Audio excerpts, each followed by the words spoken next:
नमस्कार दोस्तों, कथा कहानी चैनल में आप सभी का स्वागत है। आज मैं अनंत भगवान की बहुत ही सुंदर कथा सुनाने जा रही हूँ। हर साल यह पर्व भाद्रपद माह के शुक्ल पक्ष की चतुर्दशी तिथि के दिन मनाया जाता है। अनंत चतुर्दशी पर भगवान विष्णु के अनंत रूप की पूजा की जाती है, इसलिए इसे अनंत चतुर्दशी के नाम से जाना जाता है। इस व्रत को करने से भगवान विष्णु की कृपा प्राप्त होती है और जीवन की सभी समस्याओं का अंत होता है। इस दिन विधि विधान से भगवान विष्णु की पूजा के साथ ही इसकी व्रत कथा भी सुनी जाती है। बहुत समय पहले एक तपस्वी ब्राह्मण था जिसका नाम सुमंत और पत्नी का नाम दीक्षा था। उनकी सुशीला नाम की एक सुंदर और धर्मपरायण कन्या थी। जब सुशीला कुछ बड़ी हुई तो उसकी माँ दीक्षा की मृत्यु हो गई। तब उनके पिता सुमंत ने ककर्षा नाम की स्त्री से विवाह कर लिया। कुछ समय बाद ब्राह्मण सुमंत ने अपनी पुत्री सुशीला का विवाह ऋषि कौंडिन्य के साथ करा दिया। विवाह में ककर्षा ने विदाई के समय अपने जमाई को ईंट और पत्थर के टुकड़े बांध कर दे दिए। ऋषि कौंडिन्य को यह व्यवहार बहुत बुरा लगा। वे दुखी मन के साथ अपने सुशीला को विदा कराकर अपने साथ लेकर चल दिए। चलते चलते रात्रि का समय हो गया। तब सुशीला ने देखा कि संध्या के समय नदी के तट पर सुंदर वस्त्र धारण करके स्त्रियां किसी देवता का पूजन कर रही है। सुशीला ने जिज्ञासावश उनसे पूछा तो उन्होंने अनंत व्रत की महत्ता सुनाई। तब सुशीला ने भी यह व्रत किया और पूजा करके 14 गांठों वाला डोरा हाथ में बांधकर ऋषि कौंडिन्य के पास आकर सारी बात बताई। ऋषि ने उस धागे को तोड़कर अग्नि में डाल दिया। इससे भगवान अनंत का अपमान हुआ। परिणाम स्वरूप ऋषि दुखी रहने लगे। उनकी सारी संपत्ति नष्ट हो गई और वे दरिद्र हो गए। एक दिन उन्होंने अपनी पत्नी से कारण पूछा तो सुशीला ने दुख का कारण बताते हुए कहा कि आपने अनंत भगवान का डोरा जलाया है। इसके बाद ऋषि को बहुत पश्चाताप हुआ। वे अनंत डोरे को प्राप्त करने के लिए वन चले गए। वन में कई दिनों तक ऐसे ही भटकने के बाद वे एक दिन भूमि पर गिर पड़े। तब भगवान अनंत ने उन्हें दर्शन दिया और कहा कि तुमने मेरा अपमान किया, जिसके कारण तुम्हें इतना कष्ट उठाना पड़ा, लेकिन अब तुमने पश्चाताप कर लिया है। मैं प्रसन्न हूँ। तुम घर जाकर अनंत व्रत को विधि पूर्वक करो। 14 वर्षों तक व्रत करने से तुम्हारे सारे कष्ट दूर हो जाएंगे और तुम दोबारा संपन्न हो जाओगे। इस प्रकार ऋषि ने विधि पूर्वक व्रत किया और उन्हें सारे कष्टों से मुक्ति प्राप्त हुई। अनंत भगवान की आज आप लोग सुनेंगे शनिवार व्रत कथा। एक समय स्वर्गलोक में सबसे बड़ा कौन के प्रश्न पर 9 ग्रहों में वाद विवाद हो गया। विवाद इतना बढ़ा कि परस्पर भयंकर युद्ध की स्थिति बन गई। निर्णय के लिए सभी देवता देवराज इंद्र के पास पहुंचे और बोले, हे देवराज, आपको निर्णय करना होगा कि हम में से सबसे बड़ा कौन है। देवताओं का प्रश्न सुनकर देवराज इंद्र उलझन में पड़ गए। इंद्र बोले, मैं इस प्रश्न का उत्तर देने में असमर्थ हूँ। हम सभी पृथ्वीलोक में उज्जैनी नगरी में राजा विक्रमादित्य के पास चलते हैं। देवराज इंद्र सहित सभी ग्रह देवता उज्जैनी नगरी पहुंचे। महल में पहुंचकर जब देवताओं ने उनसे अपना प्रश्न पूछा तो राजा विक्रमादित्य भी कुछ देर के लिए परेशान हो उठे, क्योंकि सभी देवता अपनी अपनी शक्तियों के कारण महान थे। किसी को भी छोटा या बड़ा कह देने से उनके क्रोध के प्रकोप से भयंकर हानि पहुंच सकती थी। अचानक राजा विक्रमादित्य को एक उपाय सूझा और उन्होंने विभिन्न धातुओं स्वर्ण, रजत, चांदी, कांसा, ताम्र, तांबा, सीसा, रांगा, जस्ता, अभ्रक व लोहे के 9 आसन बनवाए। धातुओं के गुणों के अनुसार सभी आसनों को एक दूसरे के पीछे रखवाकर उन्होंने देवताओं को अपने अपने सिंहासन पर बैठने को कहा। देवताओं के बैठने के बाद राजा विक्रमादित्य ने कहा, आपका निर्णय तो स्वयं हो गया। जो सबसे पहले सिंहासन पर विराजमान है वही सबसे बड़ा है। राजा विक्रमादित्य के निर्णय को सुनकर शनि देवता ने सबसे पीछे आसन पर बैठने के कारण अपने को छोटा जानकर क्रोधित होकर कहा, राजा विक्रमादित्य, तुमने मुझे सबसे पीछे बैठाकर मेरा अपमान किया है।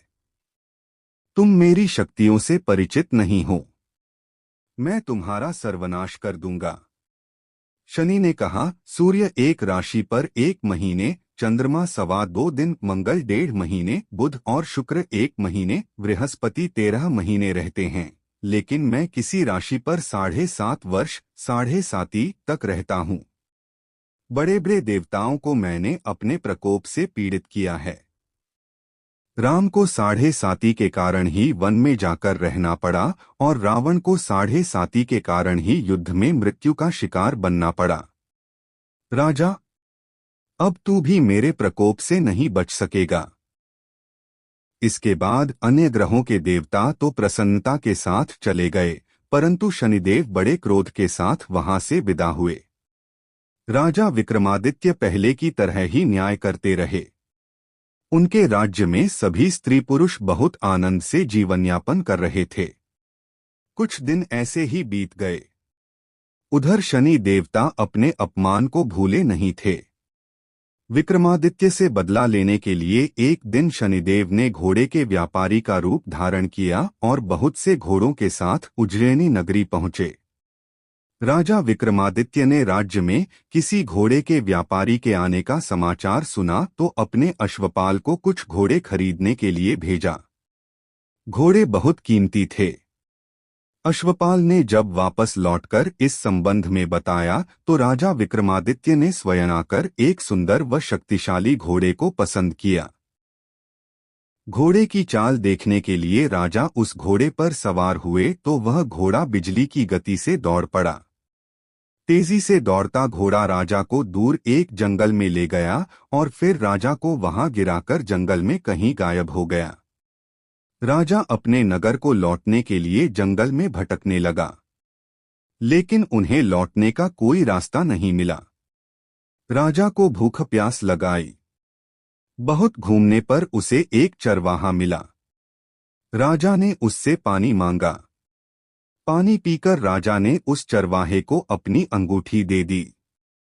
फिर उससे रास्ता पूछकर वह जंगल से निकलकर पास के नगर में पहुंचा।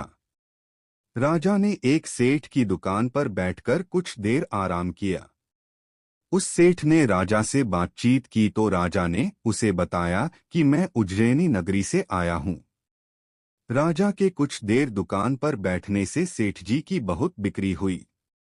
सेठ ने राजा को बहुत भाग्यवान समझा और खुश होकर उसे अपने घर भोजन के लिए ले गया। सेठ के घर में सोने का एक हार खूंटी पर लटका हुआ था। राजा को उस कमरे में छोड़कर सेठ कुछ देर के लिए बाहर गया। तभी एक आश्चर्यजनक घटना घटी। राजा के देखते देखते सोने के उस हार को खूंटी निगल गई। सेठ ने कमरे में लौटकर हार को गायब देखा तो चोरी का संदेह राजा पर ही किया, क्योंकि उस कमरे में राजा ही अकेला बैठा था। सेठ ने अपने नौकरों से कहा कि इस परदेसी को रस्सियों से बांधकर नगर के राजा के पास ले चलो। राजा ने विक्रमादित्य से हार के बारे में पूछा तो उसने बताया कि उसके देखते ही देखते खूंटी ने हार को निगल लिया था। इस पर राजा ने क्रोधित होकर चोरी करने के अपराध में विक्रमादित्य के हाथ पांव काटने का आदेश दे दिया। राजा विक्रमादित्य के हाथ पांव काटकर उसे नगर की सड़क पर छोड़ दिया गया। कुछ दिन बाद एक तेली उसे उठाकर अपने घर ले गया और उसे अपने कोल्हू पर बैठा दिया। राजा आवाज देकर बैलों को हाँकता रहता। इस तरह तेली का बैल चलता रहा और राजा को भोजन मिलता रहा। शनि के प्रकोप की 7.5 पूरी होने पर वर्षा ऋतु प्रारंभ हुई। राजा विक्रमादित्य एक रात मेघ मल्हार गा रहा था कि तभी नगर के राजा की लड़की राजकुमारी मोहिनी रथ पर सवार उस तेली के घर के पास से गुजरी। उसने मेघ मल्हार सुना तो उसे बहुत अच्छा लगा और दासी को भेजकर गाने वाले को बुला लाने को कहा। दासी ने लौटकर राजकुमारी को अपंग राजा के बारे में सब कुछ बता दिया। राजकुमारी उसके मेघ मल्हार से बहुत मोहित हुई। आथ उसने सब कुछ जानकर भी अपंग राजा से विवाह करने का निश्चय कर लिया। राजकुमारी ने अपने माता पिता से जब यह बात कही तो वे हैरान रह गए। रानी ने मोहिनी को समझाया, बेटी, तेरे भाग्य में तो किसी राजा की रानी होना लिखा है, फिर तू उस अपंग से विवाह करके अपने पाप पर कुल्हाड़ी क्यों मार रही है। राजकुमारी ने अपनी जिद नहीं छोड़ी। अपनी जिद पूरी कराने के लिए उसने भोजन करना छोड़ दिया और प्राण त्याग देने का निश्चय कर लिया। आखिर राजा रानी को विवश होकर अपंग विक्रमादित्य से राजकुमारी का विवाह करना पड़ा। विवाह के बाद राजा विक्रमादित्य और राजकुमारी तेली के घर में रहने लगे। उसी रात स्वप्न में शनिदेव ने राजा से कहा, राजा, तुमने मेरा प्रकोप देख लिया। मैंने तुम्हें अपने अपमान का दंड दिया है। राजा ने शनिदेव से क्षमा करने को कहा और प्रार्थना की, हे शनिदेव, आपने जितना दुहक मुझे दिया है अन्य किसी को न देना। शनिदेव ने कुछ सोचकर कहा, राजा, मैं तुम्हारी प्रार्थना स्वीकार करता हूँ। जो कोई स्त्री पुरुष मेरी पूजा करेगा, शनिवार को व्रत करके मेरी व्रत कथा सुनेगा, उस पर मेरी अनुकंपा बनी रहेगी। प्रातःकाल राजा विक्रमादित्य की नींद खुली तो अपने हाथ पांव देखकर राजा को बहुत खुशी हुई। उसने मन ही मन शनिदेव को प्रणाम किया। राजकुमारी भी राजा के हाथ पांव सही सलामत देखकर आश्चर्य में डूब गई। तब राजा विक्रमादित्य ने अपना परिचय देते हुए शनिदेव के प्रकोप की सारी कहानी सुनाई। सेठ को जब इस बात का पता चला तो दौड़ता हुआ तेली के घर पहुंचा और राजा के चरणों में गिरकर क्षमा मांगने लगा। राजा ने उसे क्षमा कर दिया क्योंकि यह सब तो शनिदेव के प्रकोप के कारण हुआ था। सेठ राजा को अपने घर ले गया और उसे भोजन कराया। भोजन करते समय वहां एक आश्चर्यजनक घटना घटी। सबके देखते देखते उस खूंटी ने हार उगल दिया। सेठ जी ने अपनी बेटी का विवाह भी राजा के साथ कर दिया और बहुत से स्वर्ण आभूषण, धन आदि देकर राजा को विदा किया। राजा विक्रमादित्य राजकुमारी मोहिनी और सेठ की बेटी के साथ उज्जैनी पहुंचे तो नगरवासियों ने हर्ष से उनका स्वागत किया। अगले दिन राजा विक्रमादित्य ने पूरे राज्य में घोषणा कराई कि शनिदेव सब देवों में सर्वश्रेष्ठ हैं। प्रत्येक स्त्री पुरुष शनिवार को उनका व्रत करें और व्रत कथा अवश्य सुनें। राजा विक्रमादित्य की घोषणा से शनिदेव बहुत प्रसन्न हुए। शनिवार का व्रत करने और व्रत कथा सुनने के कारण सभी लोगों की मनोकामनाएं शनिदेव की अनुकंपा से पूरी होने लगीं। सभी लोग आनंदपूर्वक रहने लगे।